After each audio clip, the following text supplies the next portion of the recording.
ओम नमः शिवाय। ओम नमः शिवाय। शिव हरि बच्चों, राधे राधे राधे राधे बच्चों। श्रीमद् भागवत सार की जय। श्रीमद् भागवत सार में 1085 संत का स्मरण तुम्हें पाप करने से रोकता है। 1086 युवा अवस्था में मनुष्य पशुवत होता है। अंत किसी भी अधीनता में रहो, किसी की अधीनता में रहो। 1087 अधिक मत बोलो, ज़्यादा नहीं तो दिन में 3 घंटे मौन रहो। वाणी और पानी का जो दुरुपयोग करता है वह ईश्वर के प्रति अपराधी है। 1088 अन्य धर्मों के प्रति दुर्व्यवहार ना रखो। अन्य धर्मों के प्रति दुर्व्यवहार ना रखो। 1089 नित्य प्रार्थना करो, निवेदन करो कि प्रभु हमें अपना ले। 1090 शरीर की उत्पत्ति की काम से हुई है। अंत कलयुग में योग मार्ग और ज्ञान मार्ग से ईश्वर प्राप्ति कठिन है। हरि कीर्तन सबसे सरल उपाय है। 1091 सिद्धांतों का ज्ञान प्रत्येक सभी को है, पर जीवन में तो उन्हें पुण्यमय पुरुष ही उतार सकते हैं। बोलो श्री कृष्ण भगवान की जय हो। हरिवंश पुराण की जय। हरिवंश पुराण में अंधकासुर के वध की कथा। अंधकासुर का जन्म राजा जन्मेजय द्वारा अनुरोध किया जाने पर तब वैशंपायन जी ने अंधकासुर के वध की कथा भी सुनाई। वह बोले, विष्णु द्वारा अपने पुत्र दैत्यों के मारे जाने पर दिति ने अपने पति कश्यप को तप द्वारा प्रसन्न किया। तब उसने देवताओं से अवैध पुत्र का वरदान मांगा। कश्यप जी बोले, हे दक्षिणानी, तुमको ऐसा ही महापराक्रमी पुत्र प्राप्त होगा, किंतु महादेव शिव मेरे प्रभाव से परे हैं। अंत उनके द्वारा तुम्हारे पुत्र का वध हो सकता है, इसीलिए तुम्हारा वह पुत्र शिव का कोई अप्रिय ना करे, वह सावधानी रखना। कुछ समय बाद कश्यप जी के वरदान अनुसार दिति को अत्यंत पराक्रमी पुत्र की प्राप्ति हुई। उनके 1000 हाथ, 1000 पैर, 1000 सिर तथा 2000 नेत्र थे। 2000 नेत्र होते हुए भी वह गर्व में चूर होकर अंधों के समान रहता था। अंत उसे महावीर का नाम अंधक हुआ। वह अत्यंत शक्तिशाली असुर था। वर के प्रभाव से अवध्यय होने से वह स्वयं को अमर मानता हुआ विभिन्न दुष्कर्म करने लगा। हे राजन, शक्ति, पद, प्रतिष्ठा और सफलता प्रिय संभालने नहीं। बच्चों, जैसे कि किसी का मान कर दो, किसी का सत्कार कर दो, किसी जो सत्कार के लायक ना हो और उसको आप मान और सत्कार दे दो, तो वो बच्चों आप ही का जड़ सबसे पहले काटेगा, क्योंकि ये हर एक ग्रंथ में लिखा है। तो बच्चों इतना रहना चाहिए, ना तो ज़्यादा मीठा और ना ज़्यादा खट्टा कड़वा, क्योंकि ज़्यादा मीठा रहोगे तो उसमें कीड़े पड़ जाएंगे, ज़्यादा कड़वा होगा तो वो खाएगा नहीं, थूक देगा। तो इसका सुनना, जिसका अंधक का पद, प्रतिष्ठा और सफलता प्रिय संभाले नहीं जाते, क्योंकि ये संभाला नहीं, कोई संभाल सकता है, बाकी संभाला नहीं जाता।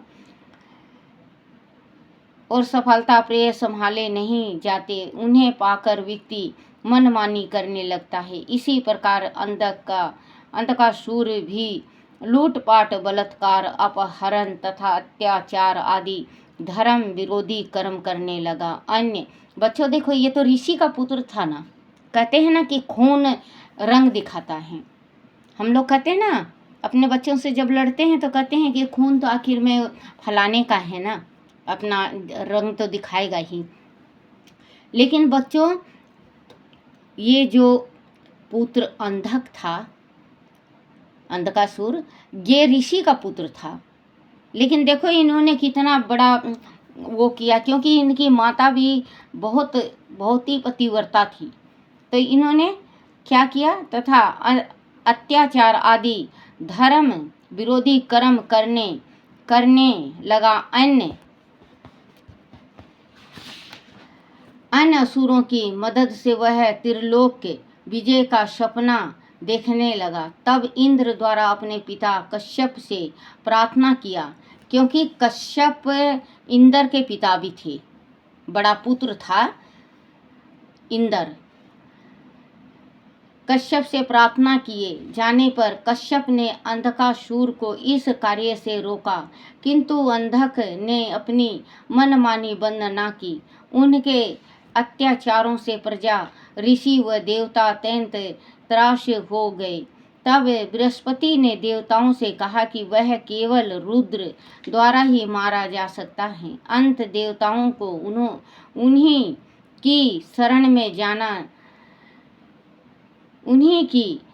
में जाना चाहिए। तब देवताओं ने वह कार्य देव ऋषि नारद को सौंपा। नारद द्वारा अंधक को उकसाना। हे राजन, चतुर नारद मातार पुष्प की माला धारण कर अंधक के पास गए। जैसे कि वह चाहते थे, अंधक मदार के पुष्प की गंध से आकर्षित होकर बोला, हे देव ऋषि, इन पुष्पों की सुगंध तो परिजात के पुष्प से भी श्रेष्ठ हैं। आपने इन्हें कहाँ से प्राप्त किया, मुझसे कहिए, मैं भी इन पुष्प को प्राप्त करना चाहता हूँ। तब नारद बोले, हे असुर श्रेष्ठ, मद्राचल पर्वत पर कम्बायक नामक उपवन में यह दीप पुष्प खिलते हैं। वह पुष्प मांगने पर समस्त मनोकामना पूर्ण करते हैं, किंतु वह क्षेत्र भगवान शंकर का है, उन्हीं की रचना है। उनके गण सदैव उस उपवन की रक्षा करते रहते हैं। बिना शिव की आज्ञा के वहां कोई नहीं जा सकता। इस पुष्प का वृक्ष मंदराचल वृक्ष के नाम से जाना जाता है। वह श्वेत प्रकाशित वृक्ष है। भूख, प्यास, जरा, चिंता, शोक आदि मंदरा पुष्प के धारण करने मात्र से दूर हो जाते हैं। स्वर्ग का नंदन कानन और परिजात वृक्ष तो इस मंदरा नामक कल्प वृक्ष के समान किसी गिनती में नहीं आते, किंतु यह पुष्प तुमको प्राप्त नहीं हो सकता, क्योंकि महावीर महादेव शिव के आज्ञामय क्षेत्र में तुम्हारा प्रवेश संभव नहीं है। इस प्रकार कहकर नारद ने बातों में अंधक को उकसाकर उसे मंदराचल पर्वत पर जाने के लिए प्रेरित किया। अंधक द्वारा मंदराचल पर आक्रमण। महापराक्रमी, महातेजस्वी, महावीर, महाशक्तिशाली, महाप्रतापी, महाबली और महायोद्धा अंधक गर्व में अंधा तो था ही, नारद द्वारा प्रेरित होकर वह घमंड और क्रोध में अकड़ता हुआ दल बल सहित मंदराचल पर पहुंच गया।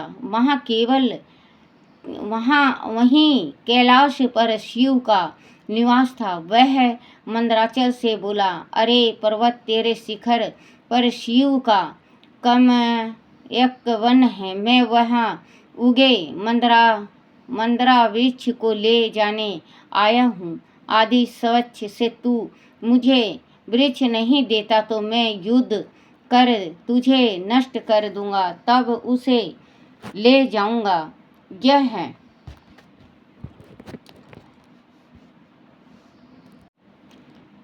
सुनकर मंदराचल अंधक अंतर ध्यान हो गया। तब कुपित होकर अंधक ने उसका कोई योजन विस्तृत शिखर उखाड़ कर फेंक दिया, किंतु शिव कृपा से वह शिखर पुनः यथा स्थान स्थापित हो गया। तब और भी कुपित होकर मंदराचल को चूर कर देने के विचार से अंधक उसके समस्त शिखरों को तोड़कर फेंकने लगा, लेकिन शिव कृपा से वह टूटे हुए शिखर उसके असुर साथियों को नष्ट करते हुए पुनः अपने स्थान पर स्थापित होते रहे। तब चिढ़कर अंधक ने कहा, अरे यूं छल पूर्वक छिप कर युद्ध करने से क्या लाभ है? जो तेरा स्वामी और रक्षक है वह सामने आकर मुझे महाबली से युद्ध क्यों नहीं करते? अंधक सूर का वध। हे राजन, इस प्रकार ललकारे जाने पर वृषभ ध्वज शंकर अपने तीनों लोकों को भयभीत कर देने वाले त्रिशूल के साथ नंदी पर आरूढ़ होकर वहां आए। उनके क्रोध से भूमंडल कांपने लगा, नदियां उल्टी चलने लगी, दिशाएं जलने लगी, समुद्र का जल उबलने लगा, चंद्रमा उषान तथा सूर्य शीतल किरण छोड़ने लगा और आकाश थराने लगा। तब घबराकर समस्त ऋषिगण देवगण वह मनुष्य शिव की स्तुति करते हुए उनसे शांत होने की प्रार्थना करने लगे। संसार की यह विपरीत क्रिया देखकर असुतोष शिव ने अपने क्रोध के कारण को तुरंत समाप्त कर देना ही उचित समझा और अग्नि में धधकता हुआ अपना दूरधर और विकराल त्रिशूल अंधक की छाती पर मारा।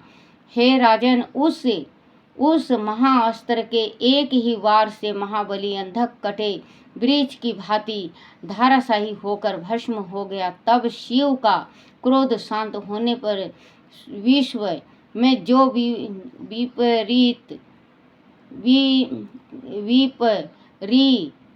विपरीतताएं उत्पन्न हुई थी उन समान हो गई।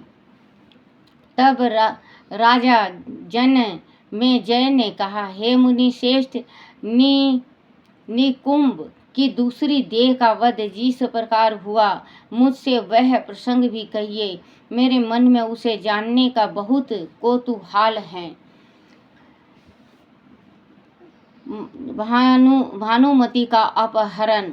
तब वैश्वानर जी ने कहा, एक समय जब श्री कृष्ण अपनी समस्त रानियों के साथ बलराम अपनी पत्नी के साथ तथा प्रमुख आदि महावीर अपनी अपनी पत्नियों के साथ समुद्र में जल कीड़ा तथा प्रमोद में मगन थे, तब उचित अवसर जानकर देव शत्रु निकुंभ ने भानु यादव की सुंदरी कन्या भानुमति का हरण कर लिया।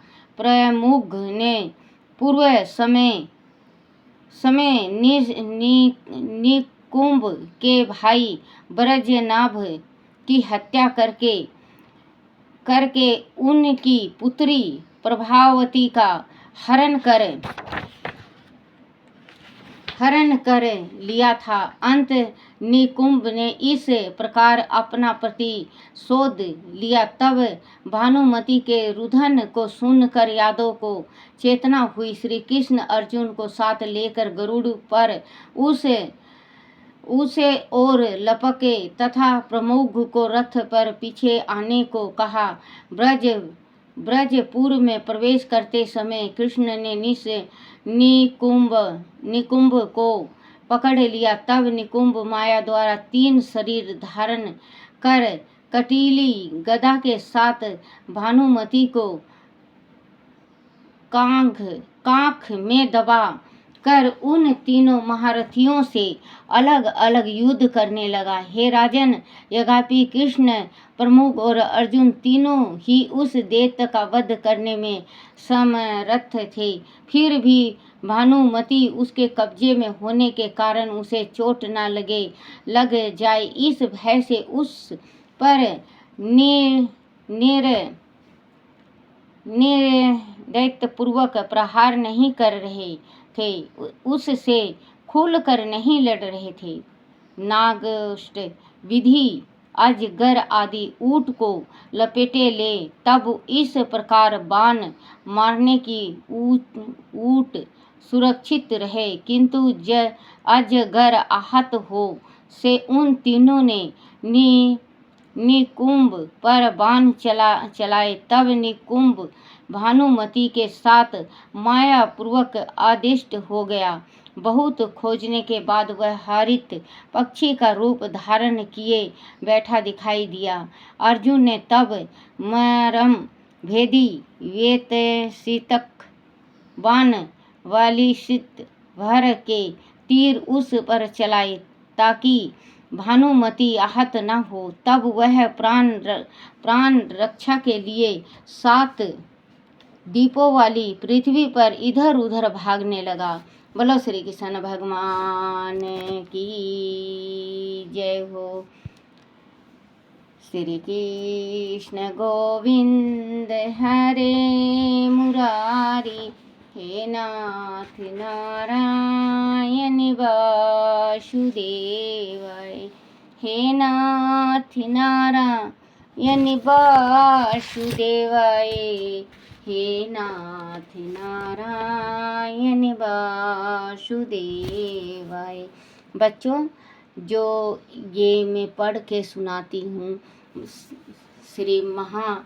श्रीमद् भागवत महापुराण, इसको श्री हरि और शिव पुराण, गीता, चाहे कुछ भी आपके घर में हो, आप उसको पढ़ो। पहले भी मैं बताई थी, अभी भी ये 4 दिन रह गया है, 2 दिन भी अगर करोगे तब भी पितरोजी महाराज बहुत शीतल रहेंगे और आशीर्वाद देके जाएंगे आपको। आपको करना है, 1 लोटा जल लेना है, जहाँ पे आपका पूजा घर है वहाँ पे बैठो, साफ आसन बिछाओ, कंबल का आसन हो, उसमें बैठो आप, 1 लोटा जल लो, उसमें थोड़ा सा गुड़ डालो, काला और सफ़ेद तिल डालो, और बच्चों लाल चंदन डालो, उसमें लाल फूल डालो, अगर फूल नहीं है तो मूली का तागा डालो। फिर इसके बाद 1 अध्याय, 2 अध्याय, 3 अध्याय, 4 अध्याय, 5 अध्याय, 18 अध्याय, वो आपकी इच्छा है, आप कितना उसमें पढ़ के लोटा में डालते हो। उस लोटे का जल को फिर आप सूर्य देवता को अर्पण कर दो। बच्चों, आपके पितर जो प्रेत पितर हैं, जिनको भोजन नहीं मिलता, जो हम भूल जाते हैं, हमें याद नहीं है, हमारे बुजुर्गों ने करा नहीं है, उनके वास्ते हैं। तो ये जो थोड़ा सा चावल भी डाल लेना उसमें, तो बच्चों वो तृप्त हो जाते हैं। और जाते जाते कनागत जैसे अमावस के दिन आपको आशीर्वाद देके जाएंगे। आप ज़रूर से ज़रूर ये करके देखना बच्चों, क्योंकि छोटा छोटा उपाय अगर हम करते हैं तो हमारे मनोकामना पूर्ण होता है। और एक बेटा, जैसे कि किसी के संकट बहुत ज़्यादा भारी हैं और कार्य नहीं बन रहा, कुछ भी कार्य करता है उसका कार्य नहीं बनता, तो उसको क्या काम करना है बेटा? एक वो लो पान का पत्ता, 1 पान का पत्ता, अगर 1 पीतर है तो, अगर 2 पीतर हैं तो 2 पान का पत्ता लो, और 3 पीतर हैं तो 3 पान का पत्ता लो। 3 पान का पत्ता होगा। और जाफल होता है बच्चों, जाफल बहुत महत्वपूर्ण होता है इसमें, जाफल। और जैसे कि जितने पीतर हैं, जितना आम का पत्ता लोगे उतना ही जाफल होगा, और उतना ही जनेऊ होगा, और उतना ही आप कोई लड्डू ले लो, पतासा ले लो, वो आपकी इच्छा है, वो होगा। और उतना ही रुपए होगा। 1 रुपये रखते हो तो 3 पीतर हैं तो 3 जगह 1-1 रुपये रखना। ये सारा चीज़ इकट्ठा करके काला तिल, सफ़ेद तिल और ये जोत बत्ती और गंगा जल, शहद, ये सारा कुछ इकट्ठा करके सफ़ेद फूल, और आप तालाब में, नदी में, पोखरा में कहीं भी चले जाओ, और पान का जो डंडी होता है बच्चों, उसको तोड़ लो, थोड़ा सा तोड़ लो, और आगे का जो चोंच है उसको भी थोड़ा सा तोड़ लो। आप तोड़ के फिर इसके बाद बच्चों आप अपने पितरों का अगर नाम है, याद नाम है अपने आपके पितरों का, तो उसमें रखते जाओ और अपने पितरों को बुलाते जाओ। अपने जिस टाइम आप कर लोगे तो जैसे सारा चीज़ 3 पीतर हैं, तीनों पीतरों का एक थाली में इकट्ठा कर लोगे, और फिर जल में आप उनके पितरों का नाम लेके छोड़ दो। और पितरों का नाम याद नहीं है तो अमूक अमूक, बच्चों अगर आप अमूक अमूक करते हो तो जो पितर हैं आपके प्रेत पितर बने हैं, लगता नहीं है, प्रेत रूसे हैं, प्रेत मन नहीं रहे हैं, आपने 1.25 लाख जब भी करवा लिया है, आप थक गए हैं, आप हर एक ब्राह्मण के पास भी चले गए हैं, हर एक जगह, तो बच्चों ये करके देखो, ज़्यादा खर्च नहीं है बच्चों, और आपके पितरोजी महाराज का कृपा होगा। जनेऊ और ये जो मैं बताई हूँ, जैसे जितना पितर होंगे, 2 पीतर हैं तो 2 जनेऊ, 2 जाफर, 2 लड्डू और सफ़ेद तिल, और ये जनेऊ बता दी होंगी। और एक चीज़ और था बच्चों, पैसा, आप चावल ये ले जाके आप पूजन कर सकते हो, एक 14 वाले दिन और एक अमावस वाले दिन। अगर 14 वाले दिन नहीं कर सकते तो अमावस के दिन एक दिन जरूर करके देखना बच्चों, आपको बहुत राहत मिलेगी। एक दफ़े करके तो देखो बच्चों। बोलो श्री कृष्ण भगवान की जय। श्री कृष्ण गोविंद हरे मुरारी, हे नाथ नारायण वासुदेवाय, हे नाथ नारायण वासुदेवाय, हे नाथ नारायण वासुदेवाय। बोलो श्री कृष्ण भगवान की जय। हे मेरे कान्हा, हे मेरे लड्डू गोपाल, हे मेरे मुरलीधर, हे मेरे विष्णु भगवान, मेरे से कोई भूल चूक, कोई गलती हो जाए, कोई टूटी रह जाए, मुझे माफ़ करना, माफ़ करना, माफ़ करना, क्षमा करना, क्षमा करना, क्षमा करना। बोलो अपने अपने गुरुदेव महाराज की जय, अपने अपने माता पिता की जय हो, अपने अपने पितरों की जय हो।